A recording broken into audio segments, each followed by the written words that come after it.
एक गांव में ब्राह्मण दंपति रहते थे। दंपति के 2 बेटे और 2 बहुएं थी। दोनों बहुओं को लंबे समय के बाद बेटे हुए थे। इतने में शीतला सप्तमी अष्टमी का पर्व आया। घर में पर्व के अनुसार ठंडा भोजन तैयार किया।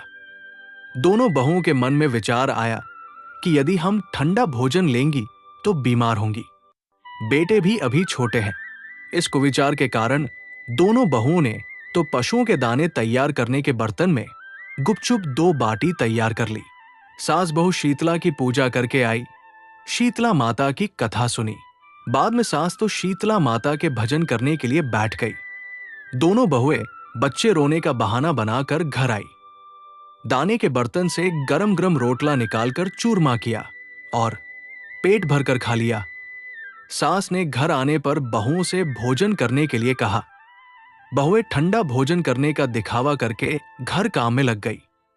सास ने कहा, बच्चे कब के सोए हुए हैं, उन्हें जगाकर भोजन करा लो। बहुएं जैसे ही अपने अपने बेटों को जगाने गई तो उन्होंने उन्हें मृत प्राय पाया। ऐसा बहुओं की करतूतों के फलस्वरूप शीतला माता के प्रकोप से हुआ था। बहुएं विवश हो गई। सास ने घटना जानी तो बहुओं से झगड़ने लगी। सास बोली कि तुम दोनों ने अपने बेटों की बदौलत शीतला माता की अवहेलना की है, इसलिए अपने घर से निकल जाओ और बेटों को जिंदा स्वस्थ लेकर ही घर में पैर रखना। अपने मृत बेटों को टोकरे में सुलाकर दोनों बहुएं घर से निकल पड़ी।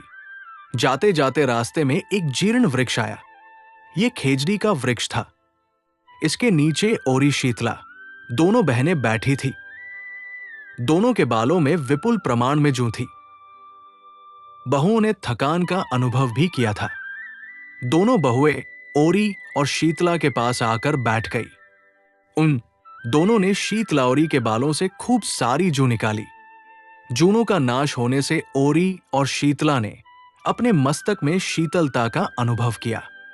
कहा, तुम दोनों ने हमारे मस्तक को शीतल ठंडा किया है, वैसे ही तुम्हें पेट की शांति मिले।